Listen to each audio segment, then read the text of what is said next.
So today I'm going to talk about some simple single plane swing tips.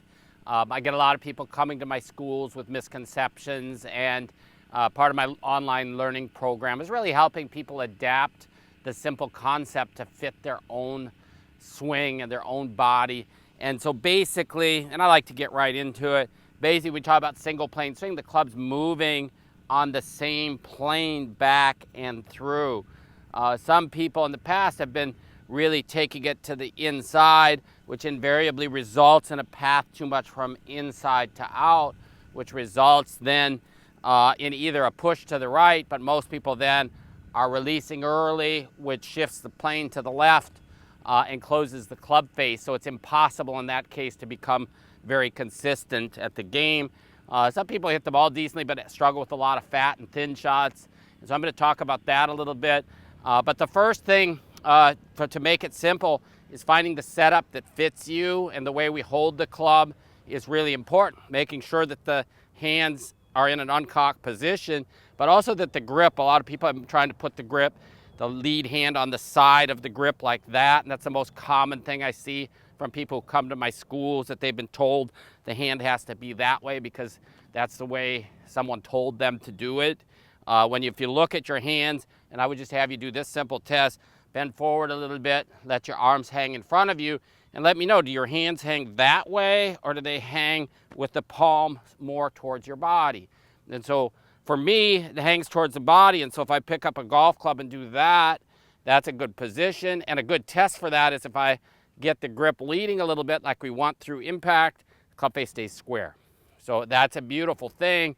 That means when I swing, I'm going to be able to get the hands leading and have a square club face. The alternative, what people have with the hand that way, when they do this, the face would be wide open. So what they do, they swing like this, which obviously isn't going to be very effective because there's so much rotation through impact. There's no way to be consistent. So once we get set up there, then we bring the club down to the ground. And at the same time, we need to get this head back of center. And that's really important because that's going to help get the club moving shallow through impact. And all great ball strikers, what you see at impact, their head is back of center. So you could look at any of the top players, draw a line from the center of their stance up, and you'll see impact is always there. So it's just easier to start there.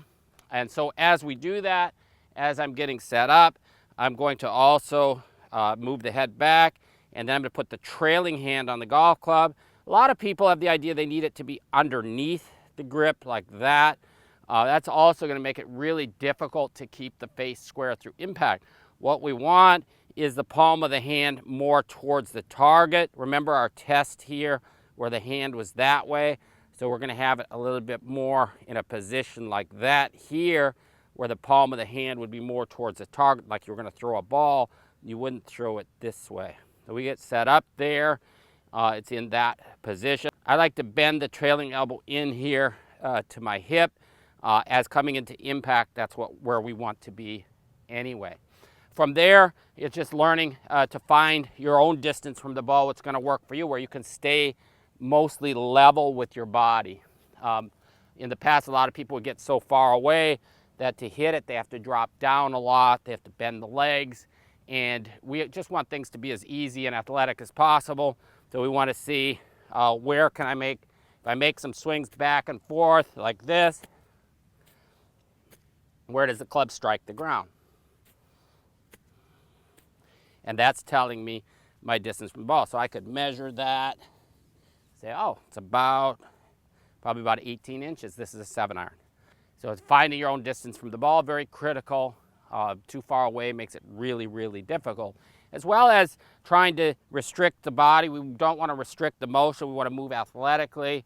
And so if the heel comes up, the leading leg straightens. That's a very natural motion as well. And then, as I said earlier, taking it straight back, so the club's going straight back on plane and through on plane. And so that's very, very critical. Most critical from that point, once we have the setup, is working towards developing lag through impact. Lag would be this. If I move this way, the club is lagging now behind. The club head's lagging behind my leading arm. If I do this, club's lagging behind, and we want some of that lag left through impact. because that's what's going to keep the face square through impact. It's going to give you a shallow impact. It's going to give you a straight path, help you hit the center of the face, and it gives you more club head speed. I help the people in my 3-day schools and my online learning program develop that through some simple drills. Basically just starting out here, moving with a very short motion, develop lag and move through impact. You can do it at home, starting with a wall drill. We don't even need a golf club. Learning how to create lag, learning how to move the body naturally. And again, I customize this concept to fit every individual golfer instead of plugging everybody into one mold and expecting you to conform to exactly match another human being. That's actually impossible. I tried it for a long time and never played better golf. So playing the best golf of my life now at 60 years old, simply by following these same ideas, same tips that I'm giving you here, and really working. I make most of my swings are about this length, really working on developing lag. So then when I go to hit some shots, the lag is automatically there, and I hit perfect golf shots like that. Please subscribe here on my channel, and if you have any questions or comments, please pop them in the box below. I respond to all reasonable questions and comments, and I look forward to helping you play the best golf of your life. Thanks for watching, and I hope you have a great day.